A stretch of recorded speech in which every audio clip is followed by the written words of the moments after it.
vandag op meeste mense se gesigte, so lekker soos 'n cracker.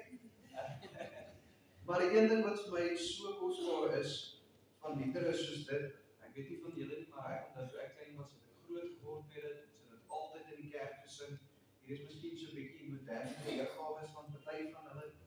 Maar weet julle wat, daar's waarheid in dit wat ons as groot mense nie aan vashou nie. Die eerste lied het gesê om te bid en die woord te lees maak dat jy groei. En elke persoon wat hier sit vanoggend wat groei, weer is waar. Elke persoon wat hier sit vanoggend en wat voel dat hulle nie groei nie, dit is wat fout is. Bid en woord lees. Die tweede gedeelte praat van is so lekker om die Here te dien. En weet julle wat, baie keer is ons hier in mekaar se midde en ons soek die Here se aangesig as die liggaam van Christus, maar ons is nie vreugdevol om hom te dien nie. Dit is nie iets wat vreugde kweek in ons harte nie, en weer eens weet dit iets vir ons, dit is behoort om te wees. Dit is nie iets waartoe ons geroep word gestraf nie, maar eerder iets wat ons nie anders kan doen. Dit is om vreugde te vind in Christus Jesus. Ons saligmaker wat ons gekruisig was, wat opgestaan het, wat opgevaar het, en wie is Christus se erfstuk? Ons, sê die woord. Hy verkry elke een wat sy Vader aan hom gegee het. En mense, hoe kosbaar is dit? Hoe kosbaar is dit nie dat God die Vader, God die Seun se Gees in ons woon? Is dit nie behoort om vreugde te wees nie? Is dit nie behoort om 'n vreugdevolle denke te kweek in ons harte nie? En sodoende vanoggend, soos wat julle sien, het ons probeer om so 'n bietjie 'n kinderdiens te doen. Ons het baie kinders. Ons het 2 hier voor, my vrou is 1, vir Nico, en daar heel agter om teens en Annie Susan. Is 'n klein seun, ek hulle lyk baie kwaad. Dis net omdat jy so jonk lyk. Okay, maar voordat ons vanoggend begin, wil ek graag hê julle moet net by die hoofteks gedeelte van vanoggend oopmaak. Dis Johannes 13 vers 1 tot 10. Asseblief, Johannes 13 vers 1 tot 10. Ek gaan weer eens uit die 33 tot die 53 vertaling lees. Johannes 13 vers 1 tot 10.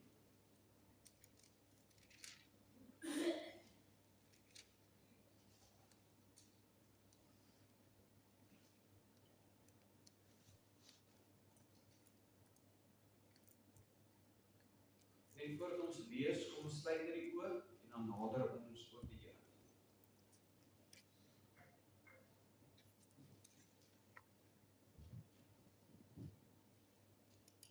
Vader, soos wat ons U nou nader as U kinders, en Vader, ons nou net gesing het oor die vreugde in ons harte.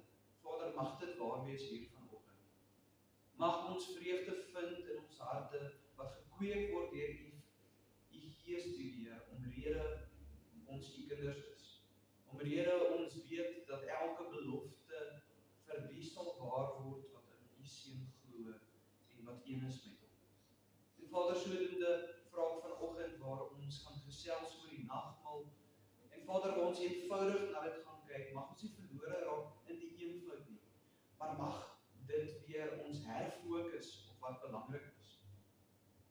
Vader, mag ons elke een, jonk en oud, vanoggend hier uitstap, wetend wat elke simbool en elke teken van die nagmaal beteken, en ook hoekom ons dit gebruik. Dat dit nie net 'n herinnering is van wat Christus gedoen het vir ons aan die kruis nie, en van sy liggaam wat gebreek is nie, maar dat dit ook ons oë rig na die toekoms en die hoop dat Christus weer terugkom. En Vader, mag daai waarheid hoop kweek, wat geen slegte situasie, geen donkerte in hierdie wêreld kan wegvat of steel van ons. En Vader, mag ons begin ernstig raak. Mag ons begin groei in U weë en standvastig raak in die geloof, sodat wanneer die versoekings kom, ons nie soos klein kindertjies elke keer sal huil en agtervallig raak nie, maar sal sterk staan as voorbeeld vir die wêreld daar buite, sodat hulle kan sien Christus is waar. Christus was gekruisig, Christus het die dood oorwin en opgestaan. En Vader, mag ons net begin meer waardig wandel aan ons roeping. Vader, ek vra al hierdie dinge in U heilige naam vanoggend. Amen. So as ons vanoggend lees uit Johannes 13 vers 1 tot 10, Sê die opskrif vir ons, Jesus was die voete van sy disippels. Vers 1 sê dan vir ons, en voor die fees van die Pasga het Jesus, omdat hy wis dat sy uur gekom het, dat hy uit hierdie wêreld sou oorgaan na die Vader, en omdat hy sy eie mense in die wêreld liefgehad het, hulle liefgehad tot die einde toe. En gedurende die maaltyd, die duiwel, het dit al in die hart van Judas Iskariot, die seun van Simon, ingegee om hom te verraai. En Jesus, omdat hy wis dat die Vader alles in sy hande gegee het, en dat hy van God uitgegaan het en na God heen gaan, van die maaltyd opgestaan en sy bootklere uitgetrek en 'n doek geneem en dit om hom vasgemaak. Daarna het hy water in 'n bak gegooi en die voete van die disippels begin was en afdroog met die doek wat hy omgehad het. Hy kom toe by Simon Petrus en die sê vir hom, Here, gaan U my voete was? Jesus antwoord en sê vir hom, wat ek doen begryp jy nou nie, maar jy sal dit hierna verstaan. Petrus sê vir hom, U sal my voete der ewigheid nie was nie. Jesus antwoord hom, as ek jou nie was nie, het jy geen deel aan my nie. Simon Petrus sê vir hom, Here, nie net my voete nie, maar ook die hande en die hoof. Jesus sê vir hom, hy wat gewas is, het niks anders nodig om die voete te was, maar is altyd rein, en julle is rein, maar nie almal nie. Net tot sover, asseblief. En soos wat julle weet, is vanoggend nagmaal, en die nagmaaltafel is hier voorberei, en ook vanoggend het ons eintlik 'n kinderdiens ook, maar eintlik 'n diens vir die hele familie, waar ons bietjie gaan gesels oor die nagmaal, maar ook bietjie meer eenvoudig. Die rede hoekom dit vir my belangrik is, ek dink baie keer raak ons baie vasgevang aan komplekse, interessante aspekte van die woord, maar die basiese goed begryp ons nie. En sodoende besef ons nie dat tot in die basiese goed wat ons menslik kan sê basies is, daar diepte te vind is. En soos wat ons groei in die Here, is ons behoort om in elke aspek te groei van Christendom. Die woord sê oor en oor, meer jy groei, meer groei jy in jou eie redding ook, vir daai rede. En vanoggend gaan ons dan na so 'n paar interessante aspekte kyk van die nagmaal, voordat ons by die kinders uitkom, en die preek gaan glad nie lank wees nie. Maar die aspekte gaan miskien interessant wees, maar ook aspekte wat jy nog nooit aan gedink het of gehoor het nie, maar wat tog waarde dra. En sodoende wil ek vanoggend dan begin deur vir julle die vraag te vra in eenvoud, wanneer dink julle het die nagmaal en die kruisiging gebeur? En die vraag eintlik is gebaseer op watse dag.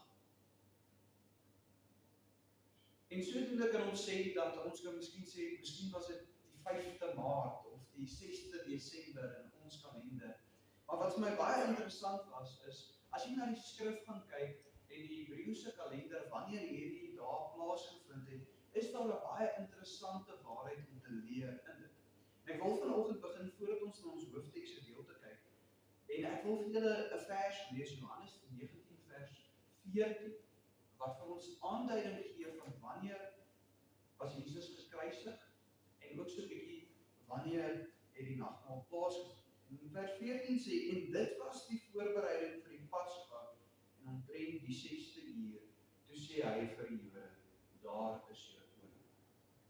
Nou volgens die vers was Jesus Vrydagmiddag gekruisig, soos wat ons almal weet van die Vrydagmiddag gekruisig, op die fees van die voorbereiding van die Pasga. Verwysing, toe Jesus gekruisig was volgens Johannes, was dit in hierdie feestydperk die dag waar hulle in die tempel die Pasga lam ook geslag het.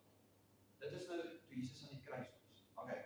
Maar wat dit vir ons dan sê ook in die Hebreëse kalender, en verskoon, dit klink of ek nou karre genoem, was die dag wat Jesus op gekruisig was, Nisan 14. Nie 1400 nie, Nisan 14. Okay.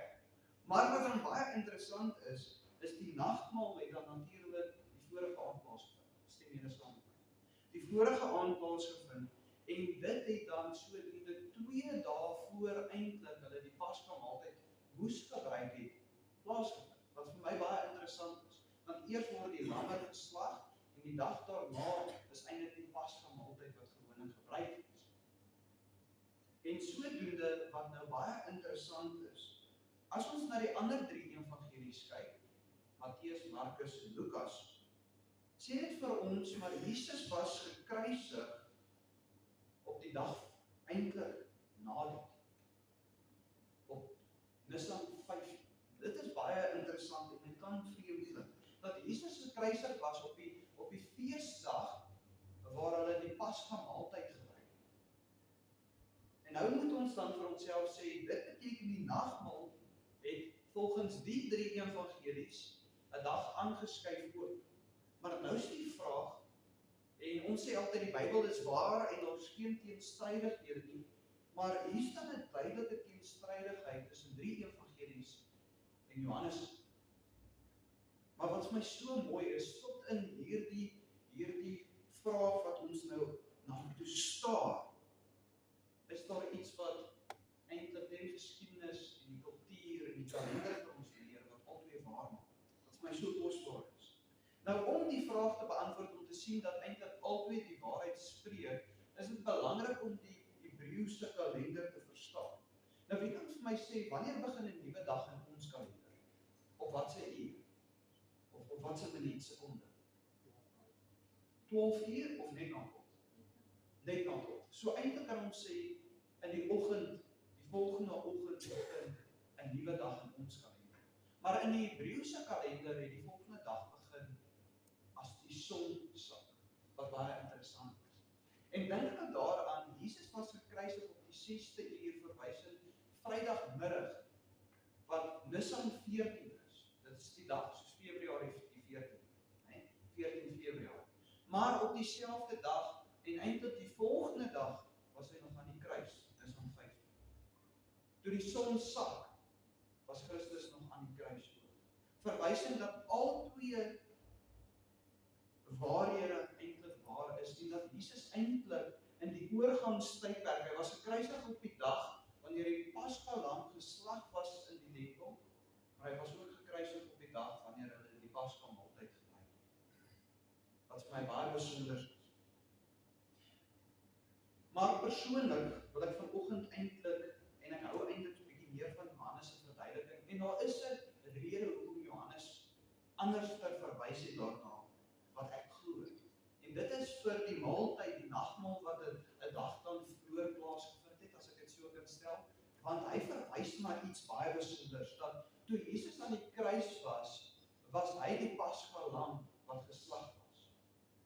Was hy die lam wat geoffer was, en daarna hoef geen mens weer 'n offer te bring van lam of dier of bloed na die Here toe nie, want hy is die ewige lam.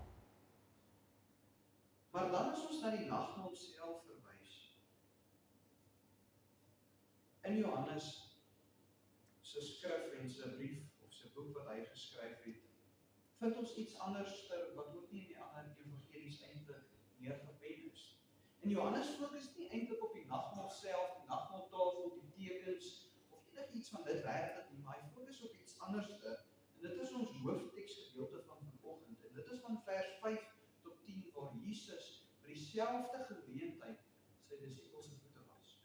In vers 5 tot 10 sê dan vir ons, daarna het hy water in 'n bak gegooi en die voete van die disippels gewas of begin was en afdroog met die doek wat hy omgehad het.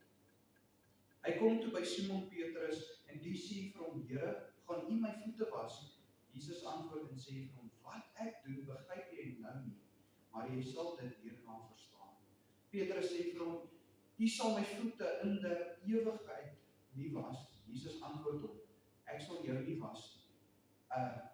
As ek jou nie was nie, het jy geen deel aan my. Simon Petrus sê vir hom, Here, nie net my voete nie, maar ook die hande en die hoof. Jesus sê vir hom, hy wat gewas is, het niks anders nodig as om die voete te was nie, maar is heeltemal rein en julle is rein, maar nie almal.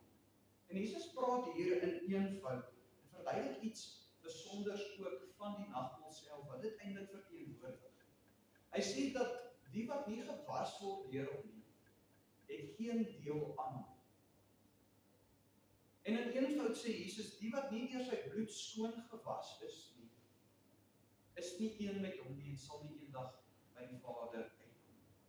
En eintlik verwys Jesus hierso na twee waarhede wat saamgesmeld is. Net die wat gewas is deur die bloed van Christus, wat gereinig is, wat skoon gemaak is, en soos wat ons na dit verwys in die woord, wat gered is of weergebore is, hierdie mense, kinders van God is, wat die Gees ontvang het, kan deel wees aan Christus. Hoekom? Want die woord sê nie net ons ontvang die Gees nie, maar die Gees wat God se Gees is, sê die woord ook is Christus se Gees. En sodoende omrede God in ons woon, is ons een met hom. En ek glo almal wat hier sit vanoggend, die ouers, die groter mense verstaan hierdie ding. Maar wat belangrik is, Christus verwys na sy liggaam. Hy sê die Gees maak jou ook deel van my. My reinigingswerk maak jou een met my. En sodoende sê Jesus in eenvoud dat alleenlik die liggaam van Christus eendag in die koninkryk van sy Vader sal onderweeg. En onthou, die liggaam van Christus is nie in totale waarheid die kerk en elke kerk. Julle weet in die kerk is daar weergebore gelowiges en ongeredde persone. En sodoende kan ons nie sê dis net die kerk nie. Dis behoort om die kerk te wees. Maar elke persoon wat weergebore is deel van die liggaam. En dit leer vir ons iets anders daar, en ek wil graag vanoggend net dit doen. Die woord sê vir ons dat die woord self 'n tweesnydende swaard is. Dis 'n swaard wat skerp is aan al twee kante. Die Engels sê 'n double-edged sword. En die rede daarvoor is, want die woord sny albei kante toe. En wat dit beteken is as die liggaam eendag in die hemel gaan wees, elke weergebore gelowige wat glo in Christus Jesus, is die ander kant ook waar, hy sny aan die ander kant ook. Dat elke persoon wat nie glo nie in die hemel sal wees nie in die hemel sal ingaan nie, maar 'n ewigheid in die hel sal spandeer. En ons kan weer terugkom na die waarheid toe, waar die woord altyd op elke waarheid, al twee kante toe sny, vir die geredde persoon en vir die ongeredde persoon. Nou so 'n paar sondae terug het ons in die reeks oor gebed ook na hierdie hoofteksgedeelte, eintlik vers 10 verwys, waar Christus sê vir hom, deur my reinigingswerk aan die kruis, staan jy teen volle rein, eintlik, jy's gesuiwer, jy's heeltemal skoon gemaak. Hy sê, al wat gewas moet word, is wat jou voete. En toe het ons gesê dat die skrywer eintlik so mooi na dit verwys dat, hoe lyk die wêreld vandag? Wie kan vir my sê, hoe lyk die wêreld? Dan Jotsie, hoe lyk die wêreld? Woes en vuil en donker en lelik, is dit nie waar nie? En wat gebeur as jy 'n skoon lamp vat oor 'n vuil tafel? Wat gaan met die lamp gebeur? Okay, blykbaar mense vee nie hulle tafels af vir hierdie swart. Okay, hy gaan vuil word. Is dit nie waar dat wanneer ons wandel, is ons gereinig deur Christus aan die kruis nie? Doen ons nog steeds sonde in hierdie wêreld, is dit nie waar nie? En hierdie gedeelte sê vir ons dat ons is eenvoudig gereinig, ons het die reddingswerk van Christus ontvang binnekant ons, en dit tel tot in alle ewigheid. Maar ons moet ook steeds daagliks die Here nader met belydenis van sonde.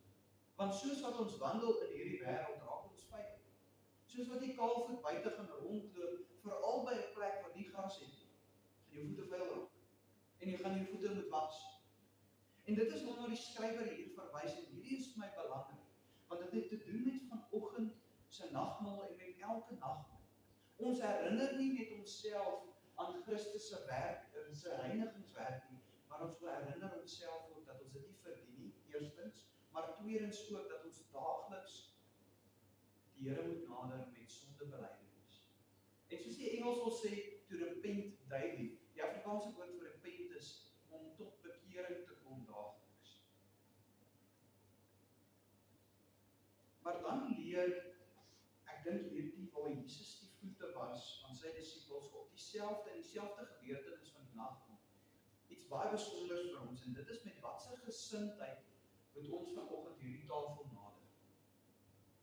Want kom ek sê vir julle so, ek dink die grootste fout wat enige weergebore gelowige kan maak is om met hoogmoedigheid die tafel te nader. Is om te dink ek nader dit sonder om eers sondebelydenis te doen, om te sê, Vader, laat die Gees nou my hart ondersoek en elke ding waarop binne te vind is wat nie reg is nie,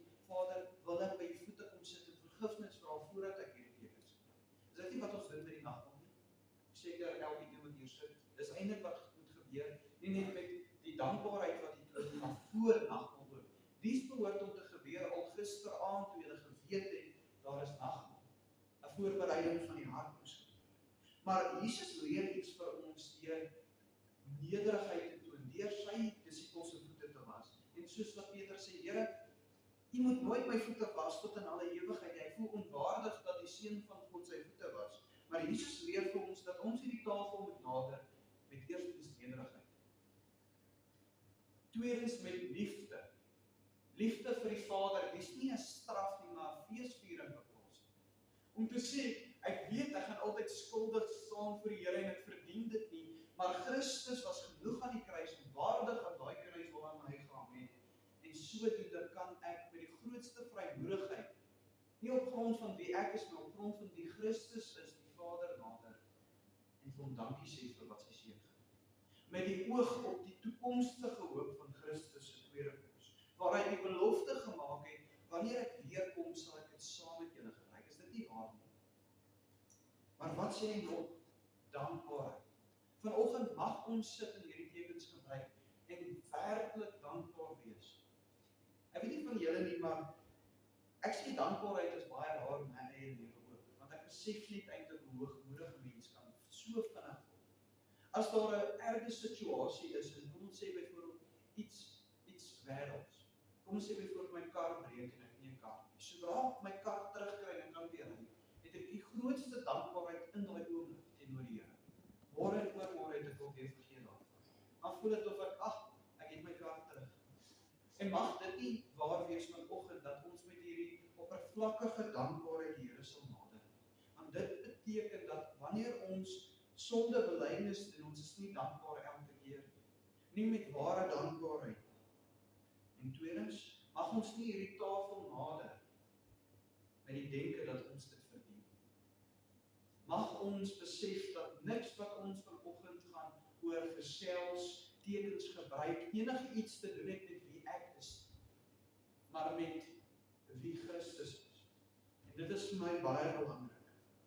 Omrede ek gered is, maak dit my nou nie net spesiaal en ek is gered omrede ek hierdie wonderlike persoon was nie. Ek is gered omrede God die Vader lief was vir my en my eerste liefde was voordat ek hom ooit lief gehad het. Ek is nie tot redding gekom omrede ek iets spesiaals was, maar omrede Christus genoeg was aan die kruis. En tweedens, of laastens, mag ons hierdie tafel nader met 'n slaaf-meester verhouding. Die Engels sê servant-master relationship. Ons is nie in partnership met die Vader nie. Ons kan nie om oorreed om dinge te doen nie. Dis nie 'n besigheid waar hy 50% van die aandele het en ek het 50% van die aandele nie. Hy het totale autoriteit oor my lewe en dit is hoe ek hierdie tafel nader. Ek het geen sê nie, as ek nie vanoggend hierdie tafel nader wetend dat ek geen beheer het tans oor my lewe nie. Mense, besef ons nie hoeveel krag en mag die Vader in ons lewens het. Hy is die een wat heers oor almal. Die Seun se naam is verhef bo alle name. Hy is die koning van konings en tans heer hy oor hemel en aarde, sê die woord vir ons. En dit bring ons dan by die nagmaal self. En ek hoop julle sien, dis heel eenvoudig. Maar ek het spesifiek vanoggend 1 Korintiërs 11 vers 23 tot 26 gekies om nie terug te gaan na die evangelies nie, want ons het al oor en oor hulle gepreek en amper ons kan dit al as 'n rympie opsê wat daar gebeur. By 1 Korintiërs kom en gee vir ons 'n unieke perspektief en in eenvoud wat die brood en ons die wyn beteken van die nagmaal. Die skrywer sê, want ek het van die Here ontvang wat ek ook aan julle oorgelewer het, dat die Here Jesus in die nag waarin hy verraai is, brood geneem het.